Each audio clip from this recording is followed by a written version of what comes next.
नमस्कार, मी शुद्धमती माळी वृत्तपेरणी न्यूज चॅनलमध्ये तुमचे सर्वांचे स्वागत आहे. तर आपल्याला जसं की माहिती आहे 21 जून रोजी आंतरराष्ट्रीय योगा दिवस आहे. तर त्याच निमित्ताने आपण योगाबद्दल आणखीन माहिती जाणून घेऊयात. तर त्यासाठी आपल्यासोबत आहेत राजश्री ताई माळी. त्यांचं मी स्वागत करते. नमस्कार मॅम. ओम. आणि तर आपण त्यांचं सुरुवातीला एक छोटीशी भेटवस्तू देऊन त्यांचं स्वागत करूयात.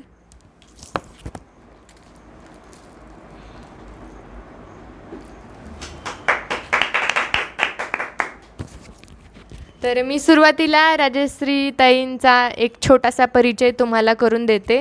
तर त्यांनी B.Ed, M.Ed आणि M.A तसेच त्यांनी ग्रंथपालाचा कोर्स देखील केलेला आहे व त्यांनी YCB लेवल 3 ही आयुष मंत्रालयाने घेतलेली इंटरनॅशनल लेवलची एक्झामही त्यांनी उत्तीर्ण केलेली आहे.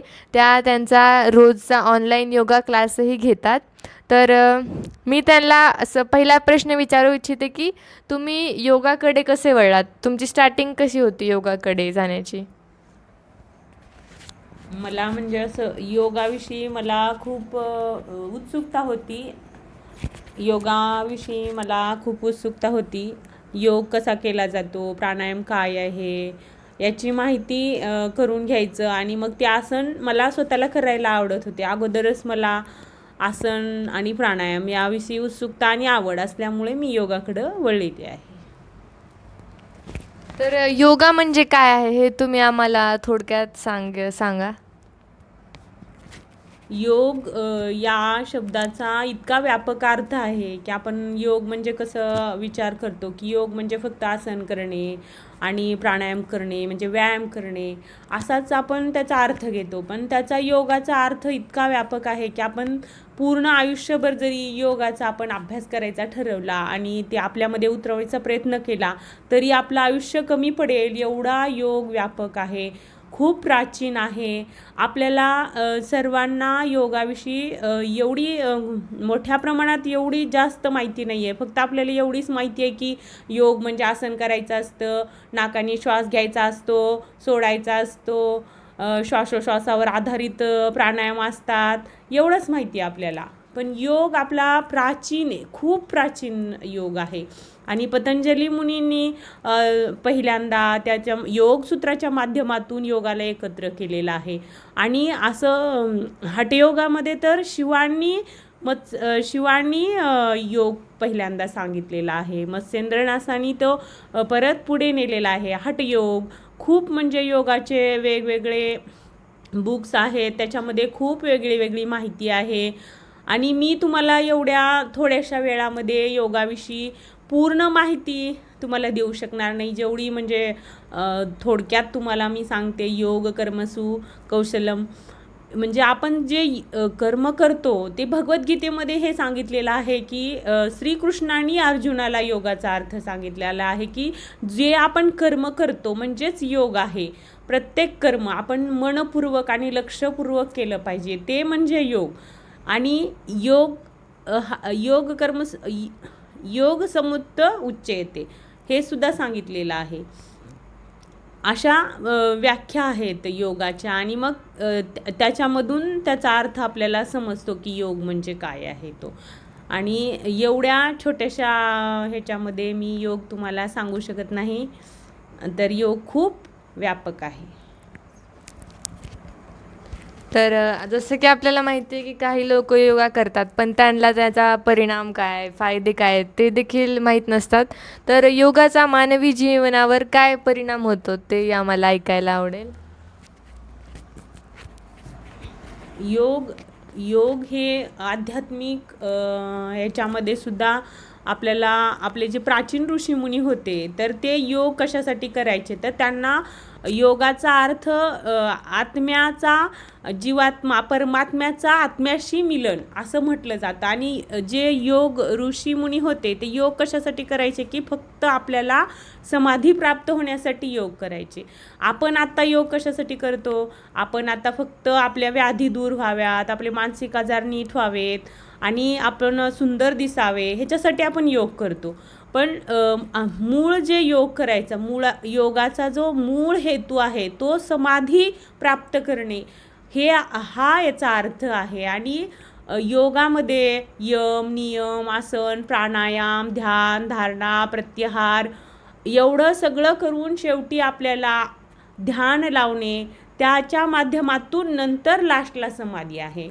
समाधी ही आपल्याला सहजासहजी प्राप्त होत नाही. पण योग हा केवळ कुठल्याही धर्माचा किंवा ह्याचा काही संबंध नाही. योग म्हणजे खूप व्यापक आहे. तो असं आपण नाही समजायचं की हे कुठल्या तरी एका धर्माचं आहे. तर योग ही धर्माचा पण नाही आहे. आपल्या मनाची शांती आणि समाधी याच्यासाठी आपण योग करतो. जर आपण योग केला, आसन प्राणायाम केले, तर याचा आपल्या जीवनावरती एवढा चांगला परिणाम होतो. युवकांनी जर योग केला तर युवकांमध्ये जी लीनता आहे, एकाग्रता आहे, बुद्धिमत्ता आहे, याच्यासाठी खूप उपयुक्त आहेत.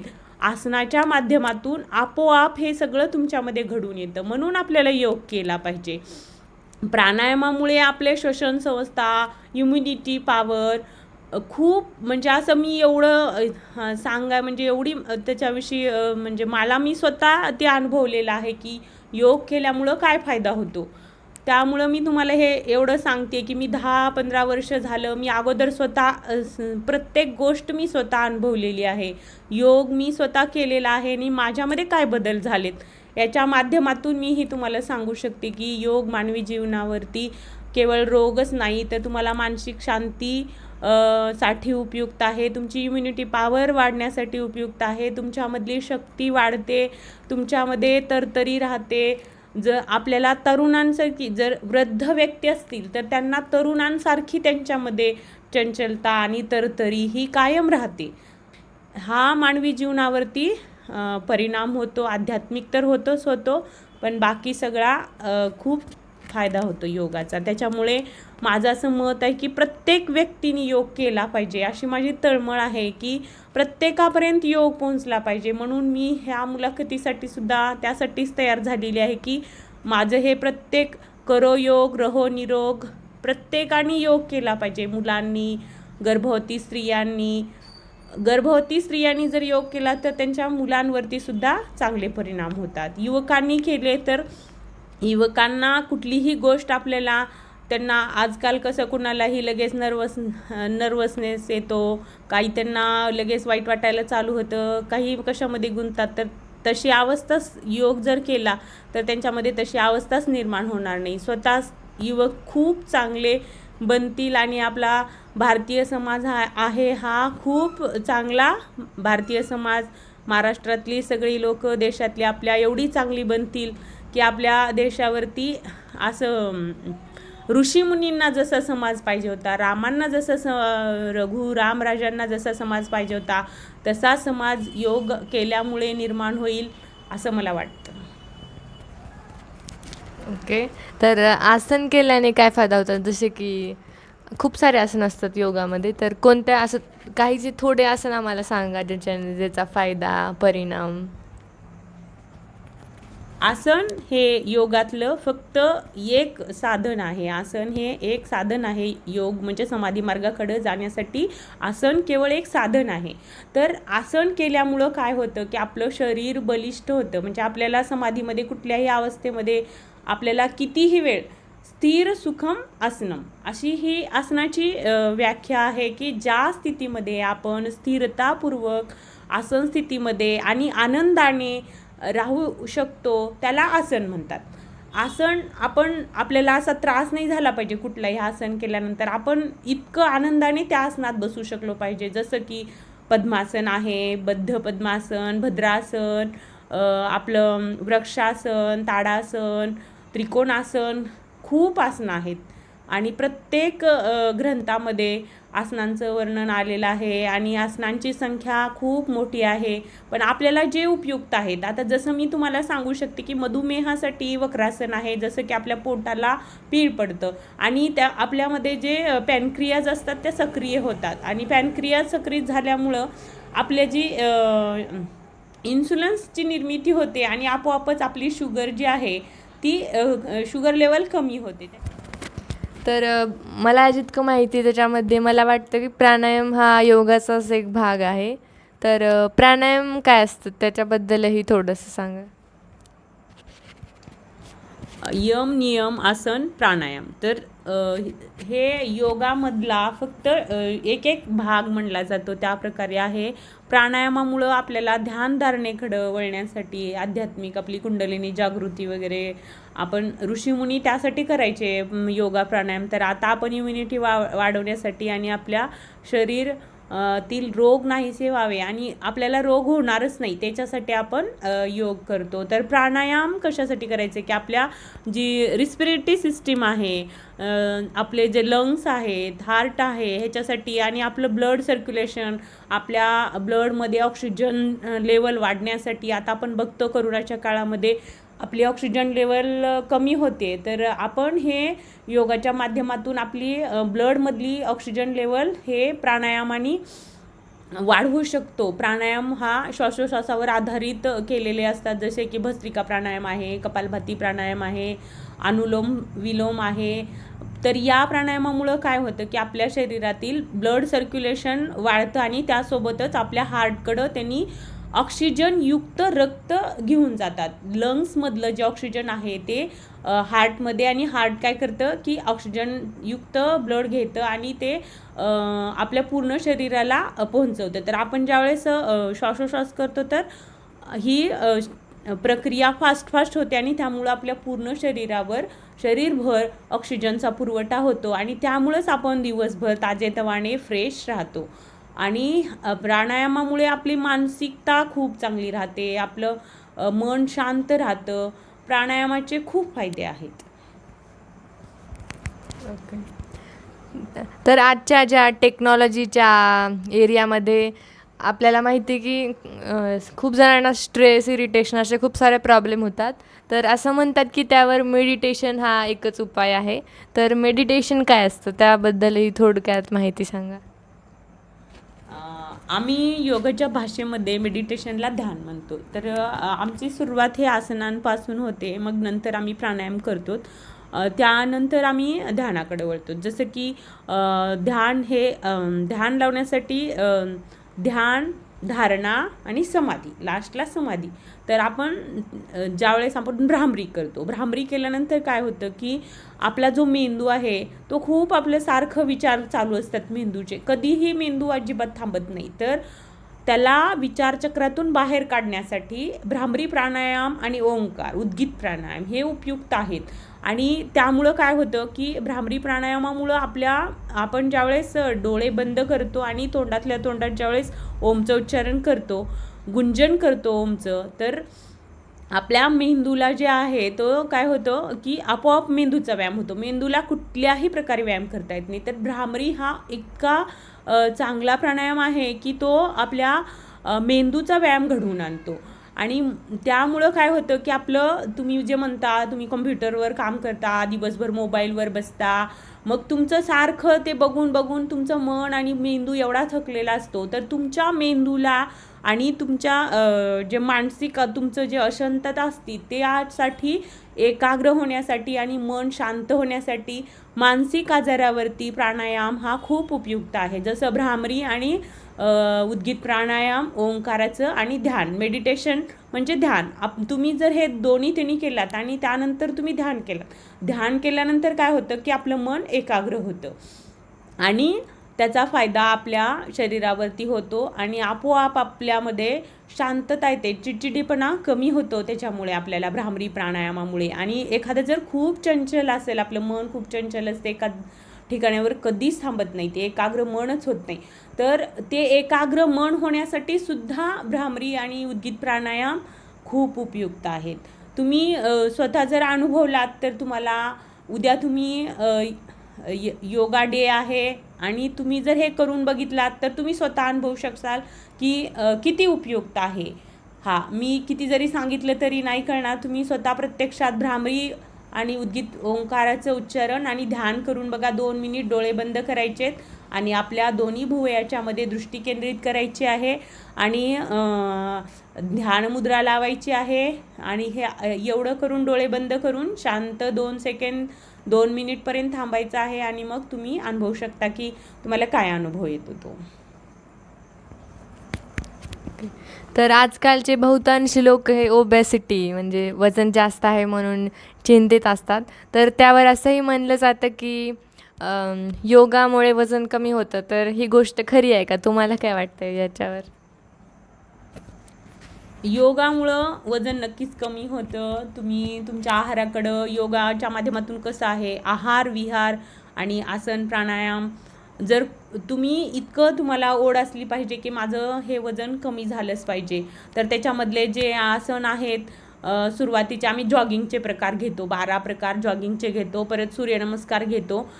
जितके जास्त सूर्यनमस्कारामध्ये कसं आहे माहिती का, पूर्ण सूर्यनमस्कारामध्ये तुमच्या शरीराचा पूर्ण व्यायाम होतो आणि तुमचं इतकं म्हणजे घाम यायला चालू होतो आपल्याला, त्याच्यातून वजन आपलं नक्कीच कमी होतं. तिरक ताडासन आहे त्याच्यामुळे होतं. बरेच असे म्हणजे जॉगिंगचे जे प्रकार आहेत त्याच्यामधून कमी होतात. आणि मोठेपणासाठी खास वेगळे आसन प्रकार आहेत. कपालभाती प्राणायाम आहे, त्या प्राणायामामुळं पूर्ण आपल्या पोटावरची चरबी कमी होते. भुजंगासन आहे, त्याच्यामुळं जर फास्ट आपण भुजंगासन केले तर त्याच्यामुळं पण पोटावरची चरबी कमी होते. साईडची चरबी कमी करण्यासाठी त्रिकोणासन आहे, कोणासन आहे, पश्चिमोत्तानासन आहे, हास्य आहे. तर हे जे आसन आहेत ते केले तर त्याचा नक्कीच लठ्ठपणा कमी करण्यासाठी सुद्धा फायदा होतो आणि केलाच पाहिजे. जर तुम्ही नियमित केलात, कधीही खंड न पडता, जोपर्यंत आपल्या शरीरामध्ये प्राण आहे तोपर्यंत आपण योगासनं केली पाहिजे. ते व्रतच आपण धारण केलं पाहिजे. जर आपल्याला सुंदर दिसण्यासाठी, आपली त्वचा सुंदर होण्यासाठी, आपल्यामध्ये जसं आपल्याला वाटतं की मी सुंदरच दिसली पाहिजे आणि मला नेहमी मी तरुणच असली पाहिजे, तर स्त्रियांसाठी ना खूप म्हणजे तुम्ही योगासन केला ना तर तुम्हाला ब्युटी पार्लरला जायची गरजच नाही आहे. म्हणजे तुम्ही घरामध्येही फ्रेश राहता, ऑटोमॅटिकली तुमच्या चेहऱ्यावरती चकाकी येते. तुमचं कपालभाती, ह्याचं नावच आहे की भालभाती. भालभाती म्हणजे आपल्या कपाळावर एक तेज येतं, प्राणायामामुळे एक तेज येतं. आपल्याला दुसरं फेशियल वगैरे काही करायची गरजच लागत नाही. म्हणजे असे भरपूर फायदे आहेत. जेवढे सांगेल तेवढे कमीच आहे. जेवढं मी बोलत राहील ती बोलतच राहील. तर योगाच्या मागे एक अध्यात्म देखील आहे असं मी ऐकलं. तर योगाचा आध्यात्मिक फायदा काय आहे? आध्यात्मिक फायदा म्हणजे आपले जे ऋषीमुनी आहेत ते योग यासाठीच करायचे की त्यांना फक्त समाधीस्थ व्हायचं, एवढं एकच त्यांच्या म्हणजे ध्येय होतं की योगामुळे समाधी प्राप्त करायचं आणि आपल्या ह्या अनंतातून हे विलीन व्हायचं. योग म्हणजे समाधी प्राप्त करायची. तर आध्यात्मिक फायदा म्हणजे काय आहे की कुंडलिनी जागृत होते, आपले अष्टचक्र जागृत होतात. आपले अष्टचक्र हे कोमजलेल्या अवस्थेत असतात. जर आपल्याला आध्यात्मिक प्रगती करायची असली तर इडा, पिंगला, सुषुम्ना ह्या सगळ्या नाड्या सक्रिय होतात आणि वरती आपल्या सुषुम्नाचा प्रवाह उलटा चालू होतो आणि आपला त्रिकूट जिथं असतं, त्रिकूट म्हणजे आपलं आज्ञाचक्रावरती त्रिकूट असतं, तिथं मिलन होऊन जर सहस्रायण चक्रावरती गेलं तर आपली कुंडलिनी जागृत करणे आणि समाधी प्राप्त करणे हे आध्यात्मिक फायदा योगाचा आहे. पूर्ण जर आपण योग अभ्यासला तर आपल्याला आध्यात्मिक फायदासुद्धा याचा जे श्रीकृष्णाने भगवद्गीतेमध्ये सांगितलेलं आहे. पूर्ण योग हा आध्यात्मिक योगाचे एवढे प्रकार आहेत, क्रियात्मक योग, कर्मयोग, ज्ञानयोग, हे जे योग आहेत हे सगळे योग आपण अभ्यासलो. भगवद्गीतेमध्ये श्रीकृष्णाने अर्जुनाला सगळे योग सांगितलेले आहेत. त्याच्यामध्ये भक्तियोग आहे. भक्तियोग तो पण भक्तीच्या माध्यमातून केला जातो. सांख्यायोग, क्रियात्मक योग, खूप योग आहेत. त्याचा आध्यात्मिक फायदा त्या प्रत्येक योगामधून सांगितलेला आहे. आजकाल कोरोना हा खूप मोठा व्याप झालेला आहे लोकांसाठी. तर कोरोनावर योगाचा काय परिणाम आहे? करोना ज्याच्याकडे इम्युनिटी पॉवर आहे, जो नियमित योगा करतो त्याला करोनाला भ्यायची गरजच नाही आहे.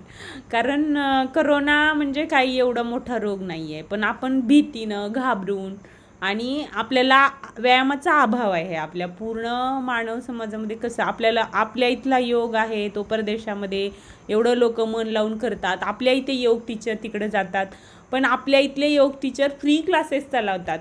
जे पतंजलीचे आहे आमच्या इथं उस्मानाबादला तरी दररोज लेडीजसाठी फ्री योगा क्लासेस राहायचे. मी त्या योगा क्लासेसला जॉईन होते. तर आमच्या इथं फक्त आम्ही एक 4-5च जणी असायचो. असं कोणाला वाटायचं नाही की आपण जावं आणि तिथं योग करावं. आता मीही ऑनलाईन फ्री योगा क्लासेस मी चालू केले, कारण मला वाटलं की बाबा त्यांनी आपल्याला एवढं चांगलं शिकवलं, एवढं घडवले मला, तर मला असं वाटलं की समाजासाठी आपणही फ्री क्लासेस घेऊयात. मी दररोज पहाटे 5 वाजता माझे क्लासेस चालू असतात. मी आणि माझी बहीण आम्ही दोघी क्लासेस चालू केलेत. तर माझ्या क्लासेसला सुद्धा एवढी उपस्थिती नसते. मग जर आपण योगा केला, प्राणायाम केलो, तर आपल्याला कुठल्याही रोगाला घाबरायची गरज नाही. करोना तर काय साधी गोष्ट आहे असं मला वाटतं, कारण योग केल्यामुळं वाटतं जगाच्या याच्याने दृष्टीने खूप मोठं आहे. पण आपण स्वतः आपली इम्युनिटी पॉवर ठीक ठेवली, आपण दररोज आपल्या दिनचर्या बनवलं पाहिजे की आपण योग केला पाहिजे आणि प्राणायाम आसन केले पाहिजे. तुम्ही ठीक आहे वॉकिंग करता, परत बाहेर जाता, जिमला जाता, पण त्यामुळं काय होतं माहिती का, वॉकिंग केल्यानंतर तुम्हाला शरीराला कुठलाही स्ट्रेच होतच नाही. म्हणजे तुमची शरीर कुठंही ताणलं जात नाही, कुठलीही तुमची ज्या रक्तवाहिन्या आहेत त्या ताणल्या जात नाही आहेत. आणि तुम्ही जिममध्ये जाता तर तिथं काय होतं, तुम्हाला स्पेसिफिक जे व्यायाम आहे तुमचा मशीनवरचा तेवढाच करतात. तुम्हाला मानसिक जो आपलं मानसिक आजारावरती आणि तुम्हाला जी शांतता भेटणार आहे योगाच्या आसनांमधून, आपोआप तुमच्यामध्ये शांत वृत्ती निर्माण होते, शांतता आणि एकाग्रता येते. ही तुम्हाला तिथं येत नाही आहे जिममध्ये जाऊन वगैरे किंवा फिरायला जाऊन. तर त्याच्यासाठी तुम्ही छोटे छोटे, वृद्धांसाठी सुद्धा छोटे सूक्ष्म व्यायाम आहेत, तरुणांसाठी आपले पारंपरिक व्यायाम आहेत की जे बलिष्ठ तुमची शरीरसृष्टी बनवून देतात. आणि लहान मुलांसाठी सुद्धा त्यांच्या मनावरती चांगले संस्कार व्हावे ह्यासाठी वेगळे व्यायाम आहेत. गर्भवती स्त्रियांसाठी वेगळे आसन आहेत, प्राणायाम आहेत, जी की तुमच्या बाळावरती सुद्धा त्याच्यावरती चांगले संस्कार होतील. एवढा योग आपला व्यापक आहे. तर तुम्ही थोडंसं जरी त्याच्याकडे मन लावून लक्ष दिलात, थोडं जरी आपल्याला वाटलं की बाबा आज आपण आसन करावेत, प्राणायाम करावेत, स्त्रियांना खास करून मी सांगेन की, कारण स्त्रियांना ना घरामध्ये खूप आपल्याला हे सांभाळावे लागतात. प्रत्येक गोष्ट स्त्रियांना लक्ष द्यावी लागते, प्रत्येकाकडे लक्ष द्यावं लागतं.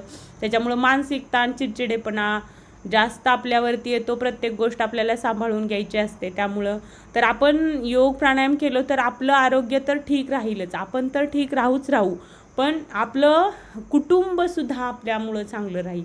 आपण जर आजारी नाही राहिलो तर आपलं पूर्ण कुटुंब चांगलं राहतं, आनंदी राहतं, उत्साही राहतं. त्याच्यामुळे स्त्रियांना मी खास करून सांगेल की करोनाच काय असे किती जरी रोग आले तर तुमच्यामध्ये बिलकुल येणार नाहीत, असतील तर निघून जातील. हळूहळू तुमच्यातले प्रत्येक रोग निघून जातो योगाच्या माध्यमातून. तुम्ही पूर्ण निरोगी राहतात. तुम्ही फक्त श्रद्धा आणि विश्वास तुमच्यामध्ये पाहिजे आणि तुमची करायची तयारी पाहिजे. योगामध्ये त्यांनी सांगितलेलंच आहे, ज्या योगाच्या बाधा आहेत त्याच्यामध्ये त्यांनी सांगितलं आहे, आळस ही मुख्य बाधा आहे. आपल्याला सकाळी उठायला बिलकुल आवडत नाही, आपल्याला झोप खूप आवडते. तर आपण हे टाळलं पाहिजे. जी चांगली गोष्ट आहे ती आपण आपल्यामध्ये म्हणजे आपण ती घेतली पाहिजे. वाईट गोष्ट आहे ती सोडून दिली पाहिजे, पण चांगली गोष्ट आपण घेतलीच पाहिजे. आणि करोना हा मुख्य श्वासावर आपल्या अटॅक करतो, लंग्सवरती अटॅक करतो. तर लंग्स आपले भस्त्रिका प्राणायाम यामुळं आणि कपालभाती प्राणायामामुळं खूप स्ट्रॉंग होतात आपले लंग्स. आपली श्वास घेण्याची कॅपॅसिटी वाढते, ऑक्सिजन लेवल आपोआपच वाढते. त्याच्यामुळं हा करोनावरती सुद्धा, ह्या रोगावरती सुद्धा योग उपयुक्तच आहे. तर शेवटी मला तुम्हाला हे विचारायला आवडेल की लोकांमध्ये तुम्ही अवेअरनेस क्रिएट करण्यासाठी त्यांना काय सांगू इच्छिता या मुलाखतीतून? आता मी सगळ्यांना सांगितलंच आहे की सगळ्यांनी योग करा. उद्या आपला 21 जून हा नॅशनल योगा डे आहे. ती आपल्या भारतात आपल्याला अभिमान असला पाहिजे की आपल्या भारतातून हा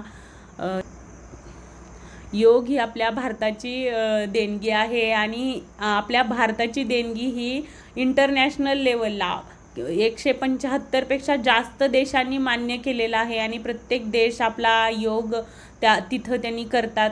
तर आपल्या भारतातील प्रत्येक व्यक्तीने योग केला पाहिजे आणि आपल्या इथली संपत्ती आपल्यामध्ये आपण दाखवली पाहिजे की आपल्या भारतातील प्रत्येक व्यक्ती हा योग करतो आणि त्याचा आपण प्रसार केला पाहिजे. आपण स्वतः केलं पाहिजे आणि दुसऱ्याला पण करायला सांगितलं पाहिजे.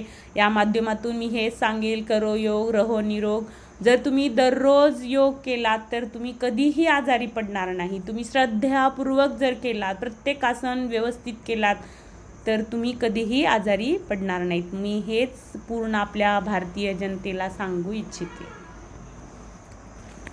तर धन्यवाद ताई, तुम्ही तुमच्या मौल्यवान वेळातला वेळ काढून आमच्या चॅनलमध्ये मुलाखती देण्यासाठी आलात. मी तुम्हाला पूर्ण वृत्तपेरणीतर्फे धन्यवाद आणखीन एकदा देऊ इच्छिते आणि तुमच्या पुढच्या वाटचाली सुद्धा तुम्हाला शुभेच्छा. धन्यवाद. ओम. ओम.